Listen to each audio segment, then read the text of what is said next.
네, 주님과 동행하시는 은혜의 하루가 되시기 바라겠습니다. 오늘 말씀은 마가복음 8장 33절에서 34절 말씀입니다. 예수께서 돌이키사 제자들을 보시며 베드로를 꾸짖어 이르시되 사탄아 내 뒤로 물러가라. 내가 하나님의 일을 생각하지 아니하고 도리어 사람의 일을 생각하는도다 하시고 무리와 제자들을 불러 이르시되 누구든지 나를 따라오려거든 자기를 부인하고 자기 십자가를 지고 나를 따를 것이니라. 아멘.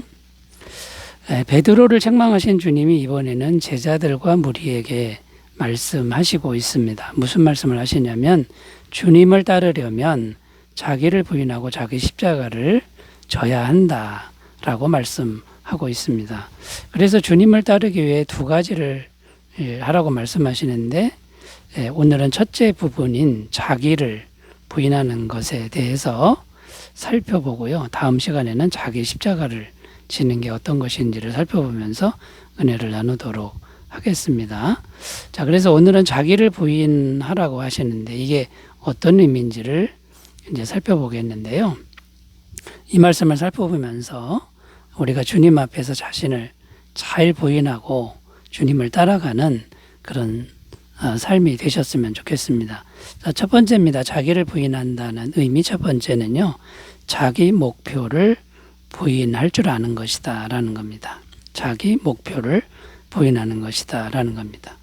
자, 주님의 뜻과 자기 뜻이 다를 때 주님의 뜻에 순종할 수 있느냐, 자기 뜻을 내려놓을 수 있느냐, 자, 이런 문제가 됩니다. 베드로는 주님의 말씀이 자기 뜻에 맞지 않았습니다. 그래서 주님을 심하게 책망까지 했다고 이렇게 말씀합니다. 자, 그러니까 자기 뜻이 있고 주님의 뜻이 있을 때 자기 뜻을 내려놔야 자기 부인인데 베드로는 자기 뜻을 관철시키려고 주님을 책망까지 했다라는 겁니다. 자, 이렇게 되면 베드로가 주인인 것이지 주님이 주인이 될 수는 없다라는 것입니다. 자, 그러므로 항상 나의 목표를 부인하는 일이 필요하다라는 겁니다. 이 목표를 부인하는 것을 해야만 자기 부인이 된다라는 겁니다. 자, 그런데 여기서 또 오해하지 말아야 할 것은 그러면 아무 목표 없이 하루하루 살라는 것이냐 이런 질문이 생기는데 그건 아니라는 겁니다.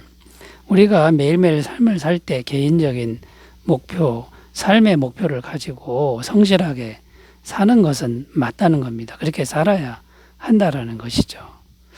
그러나 그렇게 살다가도 주님의 뜻이 아니라 그러면 언제든지 그 목표, 삶의 목표를 내려놓을 준비를 하고 살아라 이런 의미가 되는 겁니다.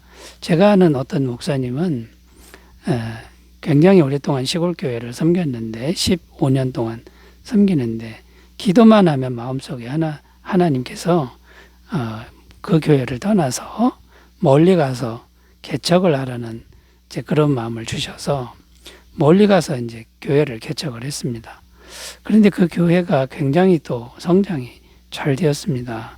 그래서 이제 안정적인 궤도에 들어갔는데 갑자기 또 하나님이 마음속에 캄보디아 선교에 대한 열정을 또 갈망을 갑자기 또 주셨다라는 겁니다.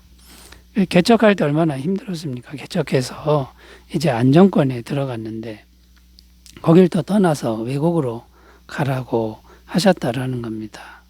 자, 여러분 어떻게 해야 되는 겁니까? 자기 개인적인 목표는 그 교회 성장시켜서 안정된 노후를 사는 것이 개인적인 목표였습니다만 주님께서 외국으로 그것도 후진국에 가서 선교를 하라고 이렇게 했을 때 그 목표를 내려놓고 주님께 순종했다라는 것입니다. 이렇게 자기 목표를 주님 앞에서 부인할 줄 아는 것이 자기를 부인하는 것이다 라는 겁니다. 자, 우리가 이렇게 자기 목표를 부인하려면 어떤 태도를 항상 가져야 되냐면 우리가 종이라는 겁니다. 주님의 종. 우리가 주인이 아니다라는 겁니다.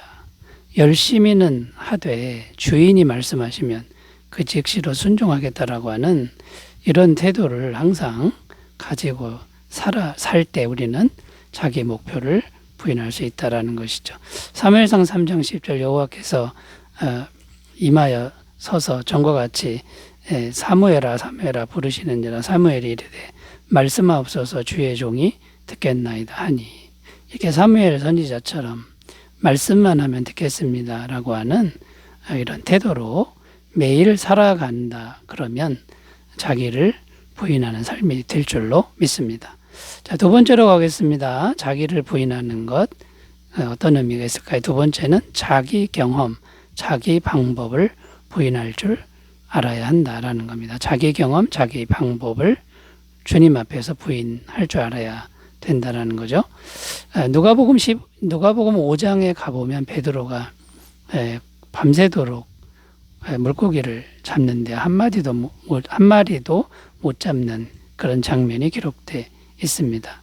새벽에 예수님이 오셔서 말씀합니다. 다시 배를 띄우고 깊은 데로 가서 그물을 내려 고기를 잡으라고 이제 말씀하셨습니다. 직업이 어부고 물고기 잡이 전문가인 베드로 입장에 보면 이거는 말도 안 되는 그런 말씀이었습니다. 그런데 놀라운 것은 말씀대로 순종했더니 2배에 가득 차게 또 그물이 찢어질 정도로 많이 잡혔다라고 성경은 이제 증언합니다. 자, 여러분, 하나님 앞에서 하나님 말씀을 생각해 보면 내 경험과 내 방법에 비추어 봤을 때 이건 아니다라고 하는 이제 그런 것이 있을 수 있습니다. 자, 그때에 나의 경험, 나의 방법, 나의 전문성 이걸 내려놓을 수 있다 그러면 그 사람은 자기를 부인하는 사람이다 라는 겁니다. 자, 여기서도 우리가 오해하지 말아야 할 게 있는데 자기 전문성, 그 다음에 자기가 잘하는 거 이걸 무조건 다 버려라 이런 의미가 아니라는 겁니다. 항상 매일 전문성을 가지고 최선을 다해서 기술을 연마하고 살아가야 되지만 어떤 경우에 주님께서 그 모든 걸 내려놓으라고 이렇게 말씀하시고 말씀대로 순종하라라고 하실 때가 있다라는 겁니다. 그때에는 지체 없이 그 모든 걸 내려놓는 그런 마음의 준비를 하고 살아가는 이제 그것을 말씀하는 겁니다. 그러면 이 사람은 자기를 부인할 줄 아는 사람이다라는 겁니다.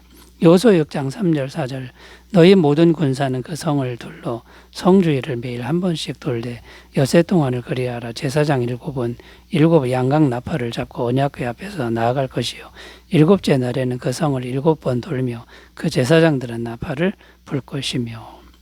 자, 이 말씀이 무슨 내용이냐면 여호수아가 이끈 이스라엘 군대가 여리고 성을 무너뜨리는 그런 내용인데 주님의 방법은 아무 소리 하지 않고 그 성을 매일 도는 것이었습니다.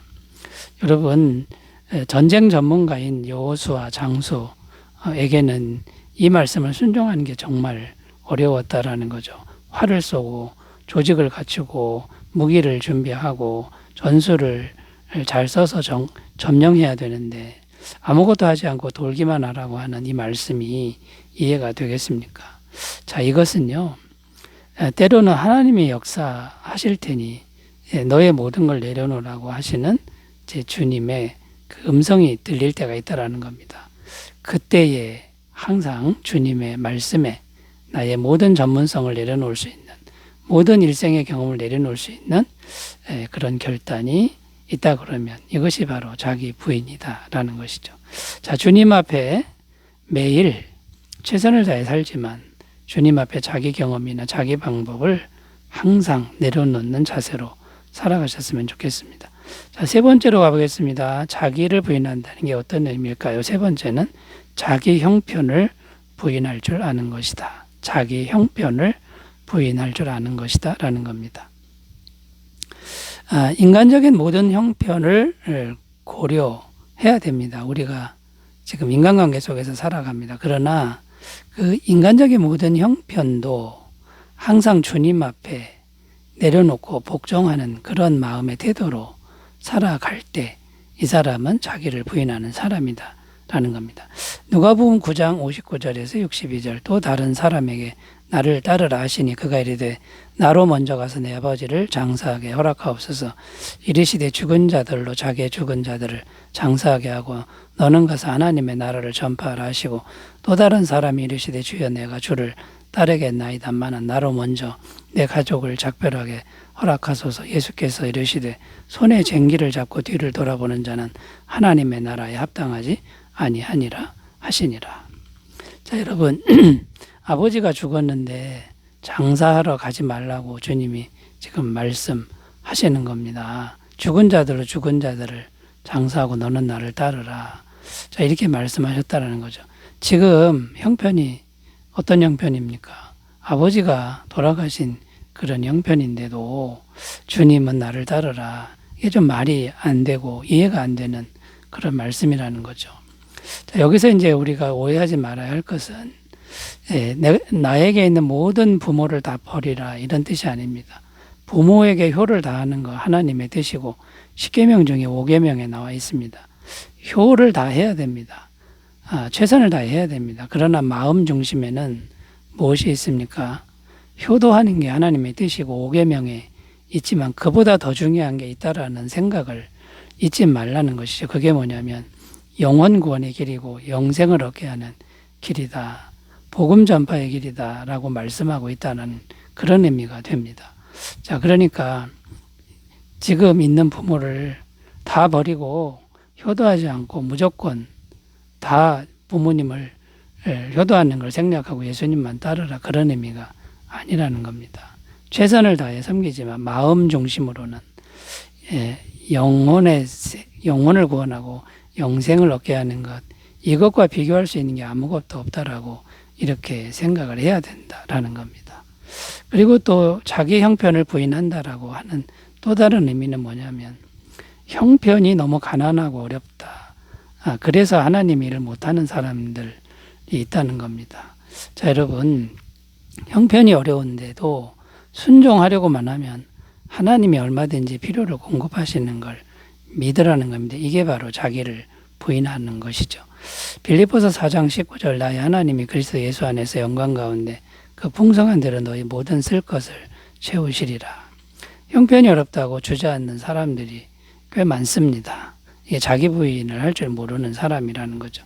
마태복음 10장 9절 10절 너희 전대에 금이나 은이나 동을 가지지 말고 여행을 위하여 배낭이나 두보롯이나 신이나 지팡이를 가지지 말라. 이는 일꾼이 자기의 먹을 것 받는 것이 마땅함이라. 어떤 분들은 먹고 사는 거 걱정돼서 주님의 일을 못하는 사람도 있다라는 거죠. 주님의 일을 하면 주님이 먹을 거 입을 거 공급하시는 걸 믿는 것이 자기 부인의 길이다. 이걸 꼭 기억하셨으면 좋겠습니다. 자, 네 번째 한 가지만 더 생각해 보겠습니다. 자기를 부인한다는 건 어떤 의미일까요? 자기 소유를 부인할 줄 알아야 된다라는 겁니다. 자기 소유를 부인할 줄 알아야 된다. 마가복음 10장 28절에 30절 베드로가 여짜와 이르되 보소서 우리가 모든 것을 버리고 주를 따랐나이다. 예수께서 이르시되 내가 진실로 너희에게 이르노니 나와 복음을 위하여 집이나 형제나 자매나 어머니나 아버지나 자식이나 전토를 벌인 자는 현세에서 집과 형제와 자매와 어머니와 자식과 전토를 100배나 받되 박해를 겸하여 받고 내세에 영생을 받지 못할 자가 없느니라. 자, 이 말씀이 뭐냐면 주님께 모든 것을 드리면 주님께서 나머지 책임지고 주님께서 엄청난 축복으로 돌려주신다라는 겁니다. 자, 그러니까 자기 부인이라고 하는 건 자기가 가진 것을 드릴 줄 알아야 된다라는 건데 그 자기가 가진 걸 잡고 있으면 이건 자기 부인이 안 된다라는 겁니다. 자, 그러면 우리가 우리 소유를 부인하는 믿음이 있으려면 어떤 믿음이 필요할까요? 지금 내가 가진 모든 것이 주님이 주신 것이다 라는 이런 생각을 항상 해야 된다라는 것이죠. 마태복음 10장 29절 참새 2마리가 하나 셀론에 팔리지 않느냐 그러나 너희 아버지께서 허락하지 아니하시면 그 하나도 땅에 떨어지지 아니하리라. 우리가 가진 모든 것 주님이 허락하셨으니 받았다라는 거고요. 자, 그러면 우리가 가진 것 중에 작은 것부터 이렇게 나누는 훈련을 하고요. 그리고 죽을 때 어차피 빈손으로 간다라는 걸 꼭 기억하고 자기 소유를 잘 부인하는 그런 삶이 되셨으면 좋겠습니다. 기도합니다. 하나님 아버지, 우리가 주님 앞에 자기를 잘 부인하는 사람들 되게 하옵소서. 예수님의 이름으로 기도드립니다.